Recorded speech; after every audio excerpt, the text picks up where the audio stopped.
సూర్యాపేట జిల్లా నడిగూడెం మండలం కాగిత రామచంద్రాపురంలో నాగార్జున సాగర్ ఎడమ కాల్వ తెగిపోయిన ప్రాంతాన్ని నీటిపారుదల శాఖ మంత్రి ఉత్తమ్ కుమార్ రెడ్డి పరిశీలించారు. తెగిపోయిన నాగార్జున సాగర్ ఎడమ కాల్వ పునర్నిర్మాణానికి 2,10,00,000 రూపాయల వ్యయంతో పనులు ప్రారంభించినట్లు తెలిపారు. పనులను వేగవంతంగా పూర్తి చేయాలని అధికారులను ఆదేశించారు.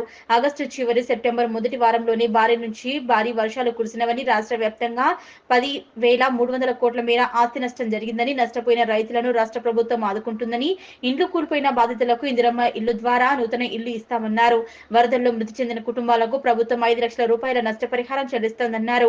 ప్రకృతి విపత్కర పరిస్థితి వల్లనే జరిగిందని కేంద్ర బృందానికి రాష్ట్ర ప్రభుత్వం నివేదిక అందించిందన్నారు. ఈ నెల 5, 6 తేదీల వరకు వర్షాలు కురవడం జరిగిందని, వర్షాలు తగ్గిన వెంటనే పనులు ప్రారంభిస్తామని, రాష్ట్ర వ్యాప్తంగా 773 చోట్ల తెగిపోవడం జరిగిందని, మునిగిపోవడం వలన 500 కోట్ల నష్టం జరిగిందన్నారు. వచ్చే వారంలోగా పనులు పూర్తి చేయాలని అధికారులకు ఆదేశించారు. కోదాడ, హుజూర్ నగర్ నియోజకవర్గాల్లో తెగిపోయిన చెరువులు, కాలువల పనులను వేగవంతంగా పూర్తి చేయాలన్నారు. ఈ కార్యక్రమంలో జిల్లా collector Tejas Nandulal Pawar, irrigation department అధికారులు పాల్గొన్నారు.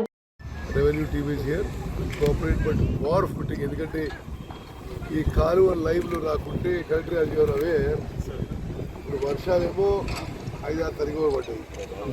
వర్షాలు కాగానే అదేదో ప్రకృతి వైపరీత్యాలు వెరీ సివియర్ రెండు వచ్చేసి రైతులేమో మన మీద ప్రెజర్ పెడుతున్నారు వాటర్.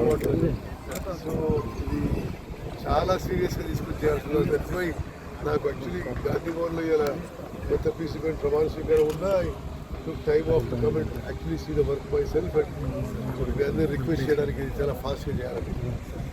ఓకే